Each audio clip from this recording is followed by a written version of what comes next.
It is only in our darkest hours that we may discover the true strength of the brilliant light within ourselves that can never ever be dimmed. यानी जब हम बुरे वक्त का सामना करते हैं, उनसे हम अपने ताकतों का अंदाजा भी लगा सकते हैं और किसी भी काम को इम्पोर्टेंस देते हुए पूरे शिद्दत के साथ वो काम करते हैं, चाहे वो काम कितना भी नामुमकिन सा क्यों ना लगने लगे। और इसी के साथ आज अंडररेटेड इंडियंस के इस सीरीज में मैं आप सभी को एक ऐसी महिला की कहानी बताने जाऊंगा जिन्होंने एक ऐसे बुरे वक्त का सामना किया जिसके चलते उन्होंने पूरी शिद्दत के साथ देश के सबसे चैलेंजिंग कॉम्पिटिटिव एग्जाम को पास कर दिखाया। जी हाँ दोस्तों, मैं बात कर रहा हूँ इस महिला के बारे में जिनका नाम है कोमल गनात्रा। इनकी कहानी को अब हम शुरू से समझते हैं। तो बात 2008 की है। उस वक्त 26 वर्ष की कोमल जी ने न्यूजीलैंड के किसी एनआरआई बिजनेसमैन से शादी कर ली, लेकिन शादी के कुछ ही हफ्तों बाद ससुराल वाले डाउरी मांगकर परेशान करने लगे। डाउरी ना मिलने पर कोमल जी को घर से बाहर निकाल दिया गया और उनके सो कॉल्ड एनआरआई बिजनेसमैन पतिदेव हमेशा के लिए न्यूजीलैंड चले गए। कभी कोमल जी से ना मिलने आए, ना ही कॉन्टेक्ट में रहे। डाउरी लेना एक बहुत ही गलत चीज थी और इतनी बदनामी सहन करते हुए कोमल जी इसीलिए पुलिस और सरकारी विभागों में चक्करें लगाती रही, मगर इंसाफ की कोई उम्मीद नहीं दिखी। और आप इस बात से परिचित ही हो कि हमारे देश का सिस्टम टॉर्टोइस से भी स्लो काम करता है। इनफैक्ट उन्होंने न्यूजीलैंड के गवर्नर जनरल को कई लेटर्स तक लिखे ताकि उनके पति से वो बात कर सके, मगर कुछ खास रिस्पॉन्स सरकार की ओर से नहीं आया। हार मानकर वो अपने खुद के घर वापस चली आई, जहाँ उनके रिश्तेदार आस पड़ोस में रहने वाले मजाक और ताना मारना शुरू किए।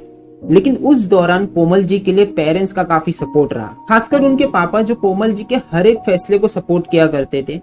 मगर समाज के बनाए गए रूल्स एंड रेगुलेशंस तो होते ही है, जैसे मजाक और ताना मारना, जो इतने जल्दी खत्म नहीं होता। ये सबसे तंग आकर कोमल जी घर से 40 किलोमीटर दूर किसी छोटे से गाँव में बस जाती है और उस गांव में वो बाकायदा टीचर की नौकरी करना शुरू करती, जहां पर उन्हें थोड़ा सा सैलरी पे किया जाता था प्रति महीने। मगर कोमल जी ने पुलिस और सिस्टम की फंक्शनिंग को बहुत ही करीब से देखा था और अलग से एक्सपीरियंस भी किया था, इसीलिए वो ये फैसला लेती है कि वो यूपीएससी के एग्जाम्स की तैयारी करेगी। उस गांव में लेकिन एक बहुत ही बड़ा प्रॉब्लम था। वहाँ electricity supply, internet connection, newspaper services सही से अवेलेबल ही नहीं थे। ये सबसे कोमल जी बिल्कुल हार नहीं मानी।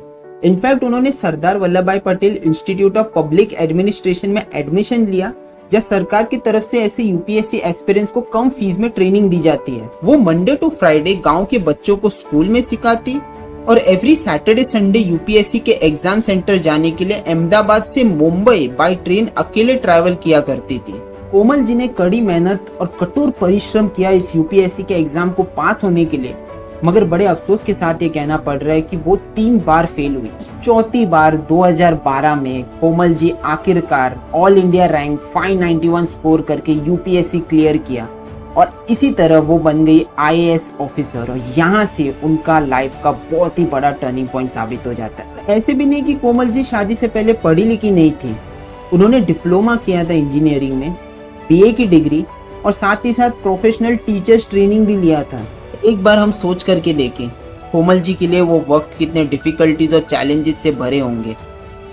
कोमल जी के लिए कोई भी पॉजिटिव मैसेज या फिर पॉजिटिव कमेंट आप करना चाहो तो प्लीज कमेंट सेक्शन का इस्तेमाल जरूर कर लीजिएगा। वीडियो पसंद आया तो प्लीज लाइक कीजिए, दोस्तों को शेयर करना ना भूलिए। चैनल पर नहीं हो तो प्लीज सब्सक्राइब करके बेल आइकन प्रेस कर लीजिएगा। मेरा नाम है डैनी, मिलता हूँ मैं अगले वीडियो में, तब तक के लिए स्टे ट्यून्ड।